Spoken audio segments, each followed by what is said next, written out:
Hello everyone, this is शालू सनेही। आज के इस वीडियो में हम कक्षा 12 की हिंदी पाठ्य पुस्तक अंतरा भाग 2 से गद्य खंड का पहला पाठ प्रेमघन की छाया स्मृति पढ़ेंगे, जिसके रचयिता है रामचंद्र शुक्ल।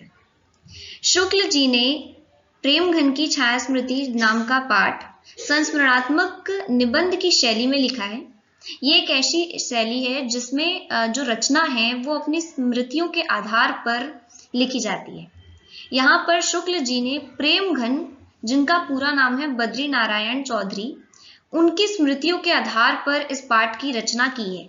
इस पाठ में रामचंद्र शुक्ल जी ने यह बताया है कि किस प्रकार से बचपन से ही शुक्ल जी के मन में हिंदी भाषा और साहित्य को लेकर रुचियां थी और वो रुचियां कैसे उत्पन्न हुई। साथ ही यह भी बताया है कि जो प्रेमघन है, जिनका पूरा नाम है उपाध्याय बद्री नारायण चौधरी, उनके कारण शुक्ल जी के व्यक्तित्व पर क्या प्रभाव पड़े और प्रेमघन ने कैसे शुक्ल जी की जो हिंदी के प्रति जो भावनाएं हैं उन्हें प्रभावित किया है।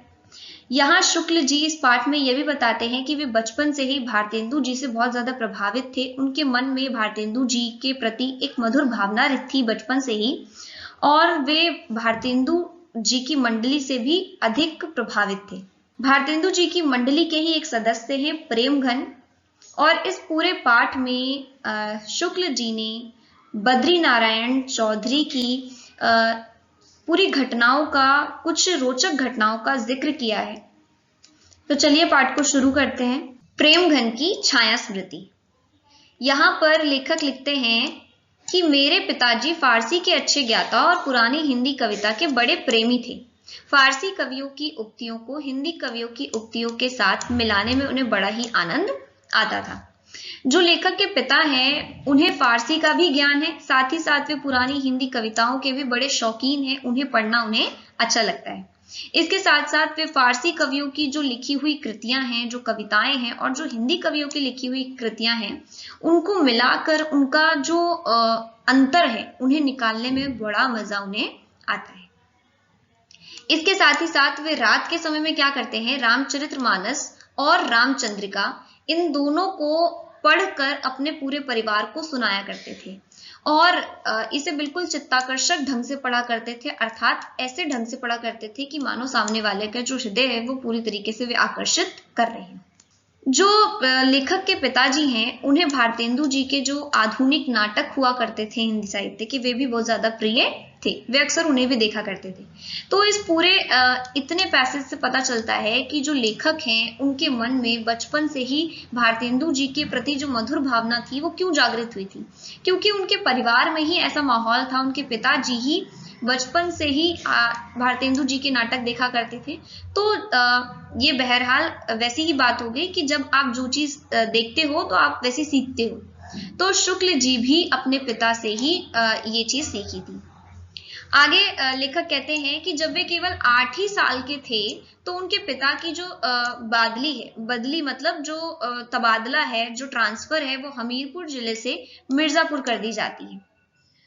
भारतेंदु जी के लिए उनके मन में एक मधुर भावना थी बचपन से ही। बचपन में वे इतने बाल बुद्धि होती है बचपन में। तो शुक्ल जी बचपन में राजा हरिश्चंद्र और कवि हरिश्चंद्र के बीच में अंतर नहीं पता लगा पाते थे। चूंकि नाम में दोनों ही हरिश्चंद्र हैं, इसीलिए उन्हें लगता था कि ये दोनों एक ही व्यक्ति हैं। लेकिन जो राजा हरिश्चंद्र हैं वो सत्य हरिश्चंद्र नाटक के नायक हैं। जो राजा थे वो सत्य के लिए जाने जाते थे। आजकल भी आपने कभी सुना होगा कि जब भी कोई सत्य ज्यादा बोलता है तो बोल दिया जाता है कि ज्यादा राजा हरिश्चंद्र मत बन। तो राजा हरिश्चंद्र जो थे वो अपने सत्य के लिए जाने जाते थे। यहाँ पर जो कवि हरिश्चंद्र हैं वो भारतेंदु जी हैं, भारतेंदु हरिश्चंद्र, वे कवि थे। तो चूंकि बाल बुद्धि थी इसीलिए वे इस नाम में समानता होने के कारण वे एक ही समझते थे। भारतेंदु हरिश्चंद्र जब उनका जो तबादला मिर्जापुर हो जाता है तो उन्हें बहुत बाद में पता चलता है कि जो भारतेंदु हरिश्चंद्र हैं उनके एक मित्र जो हैं उनके ही मोहल्ले में रहते हैं और जिनका नाम है बद्री नारायण चौधरी। भारतेंदु मंडल जो है, जिसमें जो भारतेंदु जी है उनके कुछ मित्र आते हैं, उनकी पूरी एक मंडली थी। उस भारतेंदु मंडल के प्रति जो शुक्ल जी हैं उनके मन में बचपन से ही उत्कंठा रहती थी, लालसा रहती थी।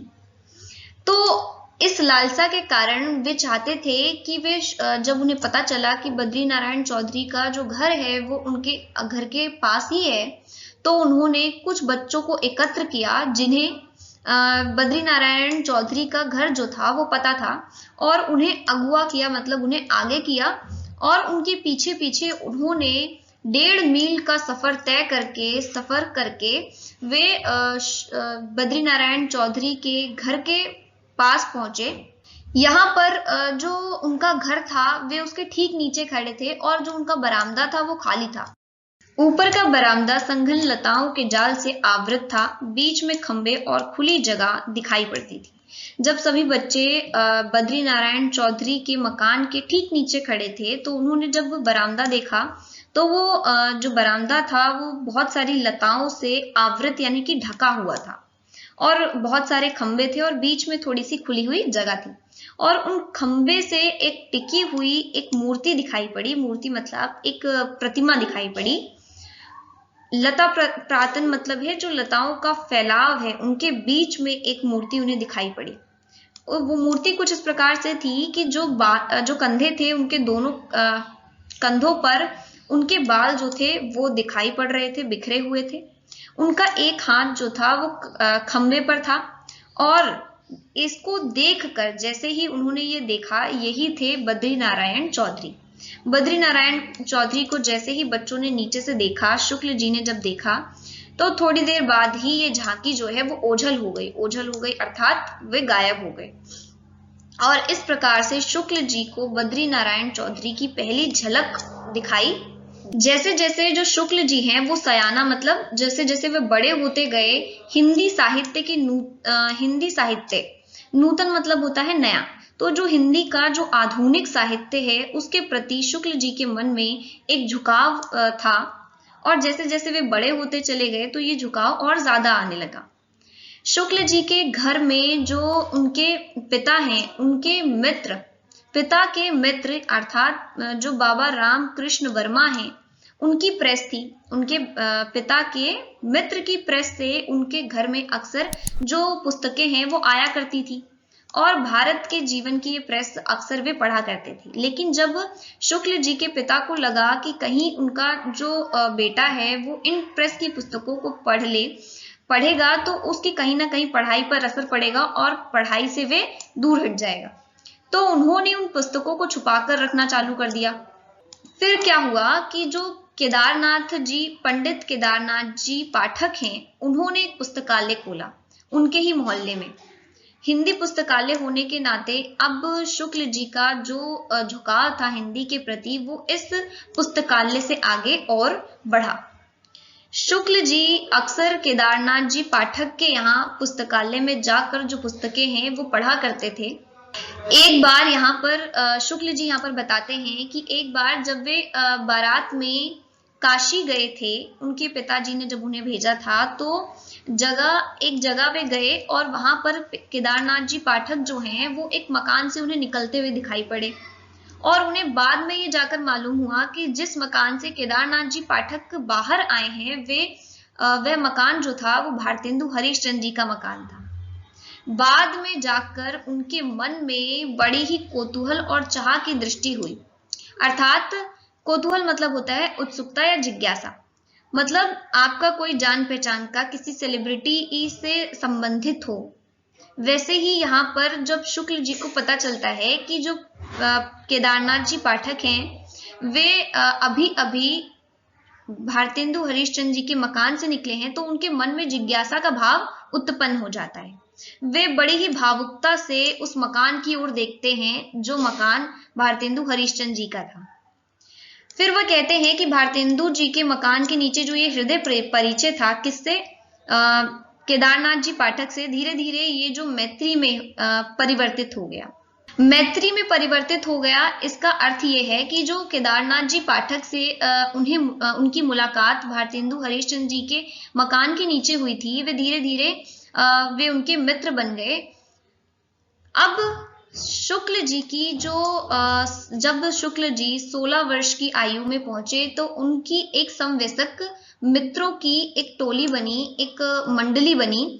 इस मंडली में जो हिंदी प्रेमी थे उनको शामिल किया गया। समवयस्क होता है जो समान आयु के हों। तो इस मंडली में कौन कौन शामिल था? श्रीयुत काशी प्रसाद जी जायसवाल, बाबा भगवान दास जी हालना, पंडित बद्री नारायण गौर और उमाशंकर द्विवेदी। ये कुछ मुख्य कवि थे जो समवयस्क हिंदी प्रेमियों की इस मंडली में शामिल थे, और शुक्ल जी तो थे ही।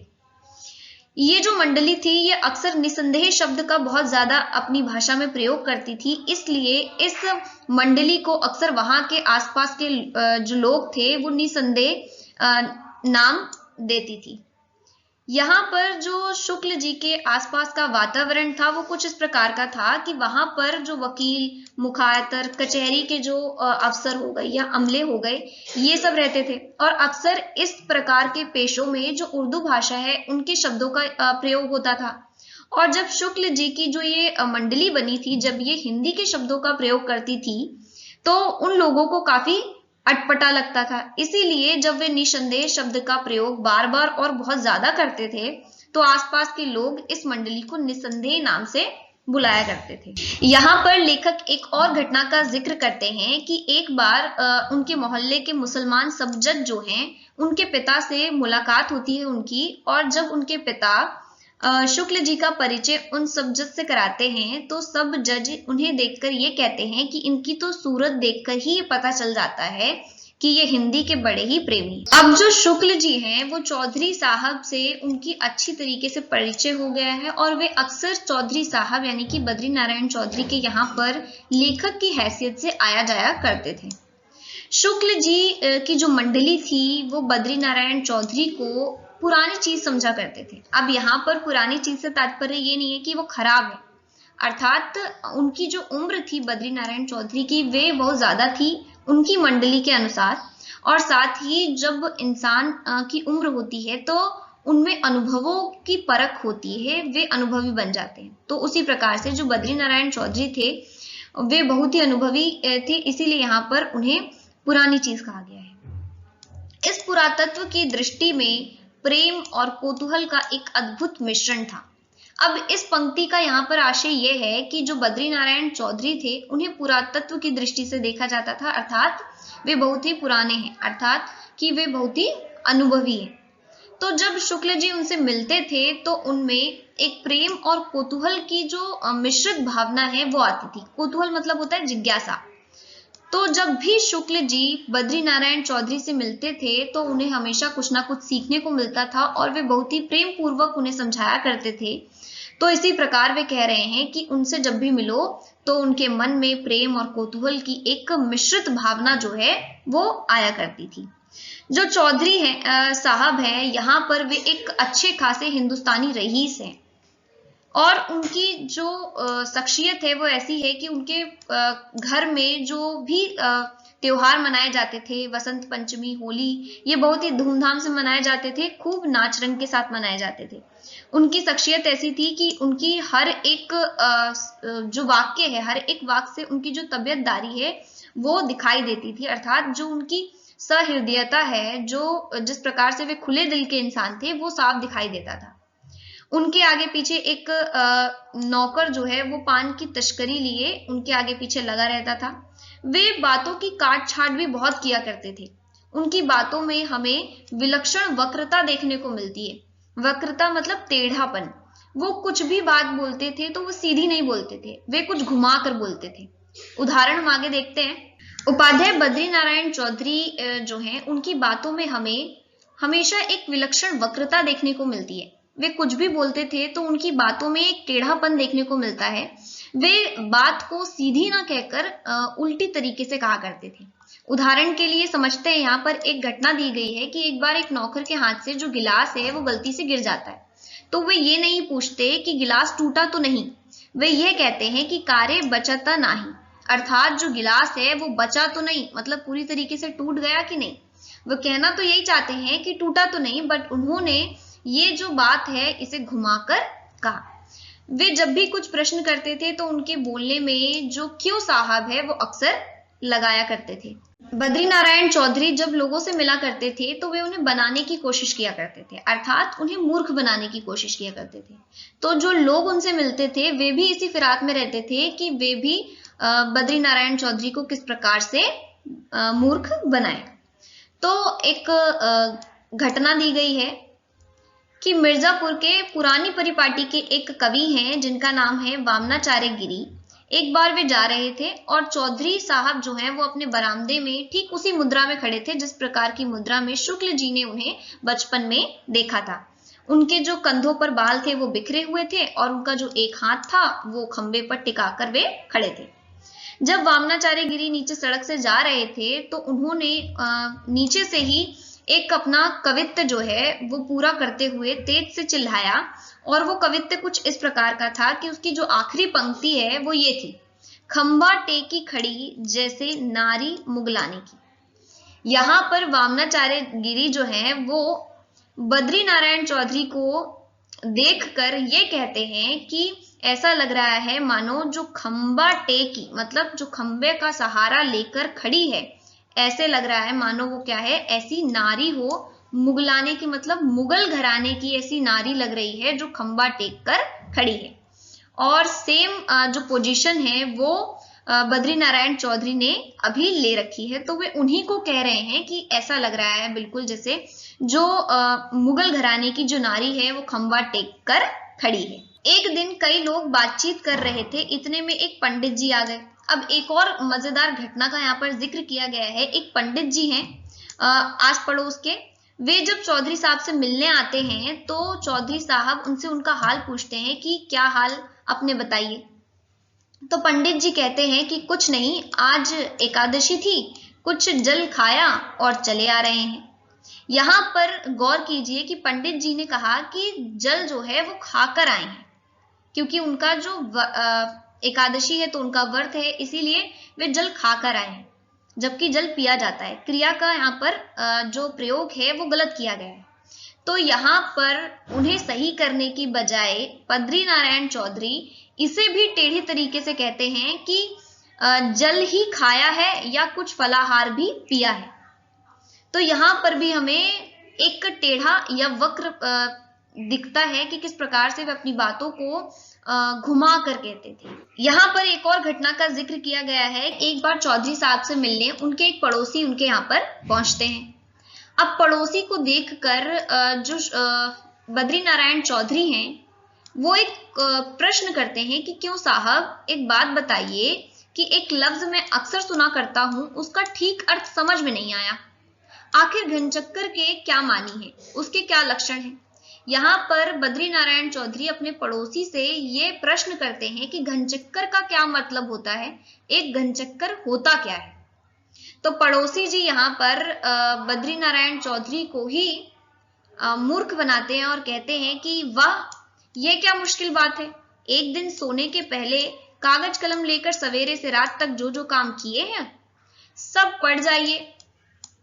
अर्थात यहाँ पर जो पड़ोसी हैं वो ये कहना चाह रहे हैं कि आपने सुबह से लेकर रात तक जो जो काम किए हैं वही काम आप पढ़ जाइए, क्योंकि वही काम एक घनचक्कर के हो सकते हैं। यहाँ पर अप्रत्यक्ष रूप से जो पड़ोसी हैं वो बद्री नारायण चौधरी को घनचक्कर कहना चाह रहे हैं।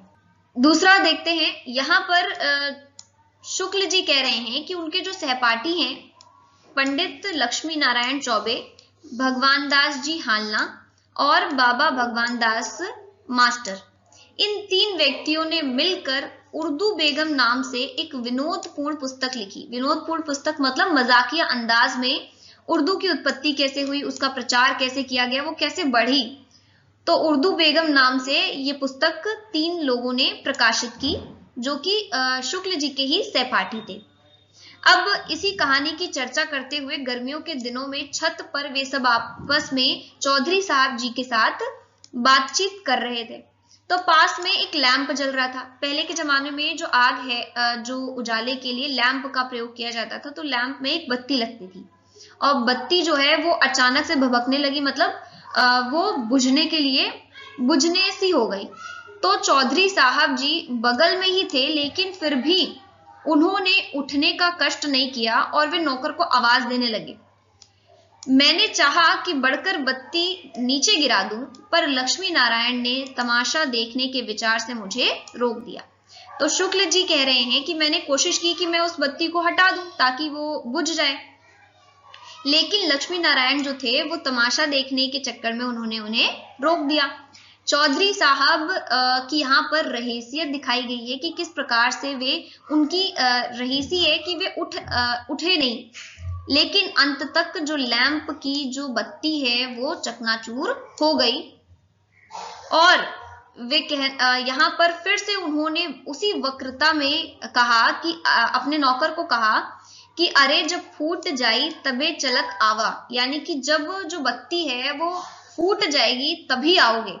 तो यहाँ पर फिर से वही वक्रता देखने को मिलती है कि वे अपनी बातों को घुमा कर कहते थे। जो उपाध्याय जी है वो नागरी को अपनी भाषा मानते थे। उस समय अपभ्रंश जो है वो विकसित हो रही थी, लेकिन वे अपभ्रंश को अपनी भाषा नहीं मानते थे, वे नागरी भाषा में ही लिखा करते थे और उसी को मानते थे। उनका ये मानना था कि जो नागर है वो अपभ्रंश से ही विकसित हुई है और ये शिष्ट लोगों की ही भाषा है जो कि नागरी कहलाई। तो वे क्या करते थे, वे नागरी में ही लिखा करते थे। जैसे वे मिर्जापुर को मीरजापुर लिखा करते थे, और मिर्जापुर का वे ये अर्थ दिया करते थे कि मीर मतलब होता है समुद्र और जा मतलब है पुत्री, तो समुद्र की पुत्री अर्थात लक्ष्मी, तो लक्ष्मीपुर हो गया। तो ये था हमारा पाठ प्रेमघन की छाया स्मृति। महत्वपूर्ण प्रश्नोत्तर देख लेते हैं। प्रश्न है पहला, लेखक ने अपने पिताजी की किन किन विशेषताओं का उल्लेख किया है। तो लेखक यहाँ बताते हैं कि उनके जो पिता हैं वो फारसी के अच्छे ज्ञाता हैं, वे पुरानी हिंदी कविता के भी प्रेमी हैं, साथ ही साथ वे हिंदी कवियों की और फारसी के कवियों की जो उक्तियां हैं उन्हें मिलाने में और उनके बीच में अंतर निकालने में उन्हें बड़ा आनंद आता है। इसके अलावा वे रात के समय में सभी घर के लोगों को एकत्र करके रामचरितमानस और रामचंद्रिका बड़े ही चित्ताकर्षक ढंग से सुनाया करते हैं। इसके अलावा उन्हें जो भारतेंदु हरिश्चंद्र हैं उनके नाटक देखना भी उन्हें बहुत ज्यादा प्रिय लगता है। दूसरा प्रश्न है, बचपन में लेखक के मन में भारतेंदु जी के संबंध में कैसी भावना जगी रहती थी। तो बचपन में जो लेखक थे उनके मन में एक अपूर्व मधुर भावना जो है वो जगी रहती थी, क्योंकि बाल बुद्धि थी बचपन में लेखक की, इसलिए वे राजा हरिश्चंद्र और कवि हरिश्चंद्र में अंतर नहीं समझ पाते थे। क्योंकि नाम की समानता होने के कारण वे इसे एक ही इंसान समझते थे। बाल बुद्धि होने के कारण ही उनके मन में बचपन से ही भारतेंदु जी के लिए एक मधुर भावना जगी रहती थी। प्रश्न है, उपाध्याय बद्री नारायण चौधरी प्रेमघन की पहली झलक लेखक ने किस प्रकार देखी। तो जब लेखक को पता चलता है कि बद्री नारायण चौधरी का जो घर है वे उनके घर के नजदीक है, तो वे प्रेमघन की झांकी के लिए अपने सभी मित्रों के साथ उनके घर के पास जाते हैं और 1.5 मील का सफर तय करके वे उनके घर के नजदीक पहुंचते हैं। तब नीचे से ऊपर देखने पर बरामदे में जो कि लताओं से ढका हुआ है, वहां पर उन लताओं के बीच में उन्हें एक मूर्ति दिखाई पड़ती है जिसके कंधों पर जो बाल हैं वो बिखरे हुए हैं और वे एक हाथ जो है खंबे पर टिकाकर खड़े हैं। यही बद्री नारायण चौधरी प्रेमघन है और यही उनकी पहली झांकी थी जो लेखक ने देखी थी। दूसरा प्रश्न है, लेखक का हिंदी साहित्य के प्रति झुकाव किस तरह बढ़ता गया। जो लेखक हैं उनका हिंदी साहित्य के प्रति जो झुकाव है वो बचपन से ही था, क्योंकि उनका जो पारिवारिक माहौल था वो हिंदी प्रेमी साहित्य का ही था। उनके जो पिता थे वो हिंदी साहित्य के प्रेमी थे, वे रामचरितमानस रामचंद्रिका पढ़ते थे और इसके साथ ही साथ वे भारतेंदु जी के नाटकों के भी शौकीन थे। इसके कारण जो लेखक थे उनकी रुचि भी हिंदी साहित्य में थी। इसके पश्चात जो उनके घर में प्रेस की पुस्तकें आया करती थी भारत जीवन पर, वे उन्हें पढ़ा करते थे। इसके अलावा जो केदारनाथ जी पाठक द्वारा खोला गया पुस्तकालय था वहां से लाकर वे पुस्तकें पढ़ा करते थे, जिसके कारण हिंदी साहित्य के प्रति जो उनका झुकाव है वो बढ़ता गया। इसके बाद जब वे 16 वर्ष की आयु के होते हैं, तो संवेशक जो टोली बनती है, उनकी जो मंडली बनती है, जो कि हिंदी प्रेमी मंडली थी, उसके कारण भी उनके सन्निग्ध में भी जो लेखक हैं शुक्ल जी, उनका जो झुकाव है वो हिंदी साहित्य के प्रति और बढ़ता चला जाता है। इसके अलावा जो महत्वपूर्ण भूमिका निभाई वे चौधरी साहब ने हैं, प्रेमघन ने हैं। प्रेमघन का सन्निग्ध पाकर ही हम कह सकते हैं कि उनका प्रभाव जो है वो शुक्ल जी पर बहुत ज्यादा पड़ा। इस प्रकार जो हमारे लेखक हैं, उन्हें हिंदी साहित्य के प्रति जो उनका झुकाव है वो बढ़ता गया। प्रश्न है, निसंदेह शब्द को लेकर लेखक ने किस प्रसंग का जिक्र किया है? निसंदेह यहाँ पर लेखक की जो संवेशक मंडली थी उसी का नाम है। चूंकि जो लेखक की संवेशक टोली थी, मंडली थी, ये हिंदी प्रेमी थी, इसीलिए ये लोग प्रायः जो निसंदेह जैसे शब्द हैं इनका प्रयोग किया करते थे। लेकिन लेखक के जो आसपास का माहौल था, इलाका था, वहां पर अधिकतर वकील, मुखियातर, कचहरी के लोग और अमला जैसे अफसर रहते थे। तो ये लोग मुख्यतः इस पेशे के लोग उर्दू भाषा के शब्द का प्रयोग करते थे। ऐसे में जब वे लोग देखते थे कि जो लेखक की जो मंडली है संवेशक, जब ये लोग हिंदी के शब्दों का प्रयोग किया करते थे या निसंदेह आदि शब्दों का प्रयोग बहुत अधिक करते थे, तो इन लोगों ने इस मंडली का नाम ही निसंदेह रख दिया था। दूसरा प्रश्न है, इस पुरातत्व की दृष्टि में प्रेम और कौतूहल का अद्भुत मिश्रण रहता था। यह कथन किसके संदर्भ में कहा गया है और क्यों कहा गया है, स्पष्ट कीजिए।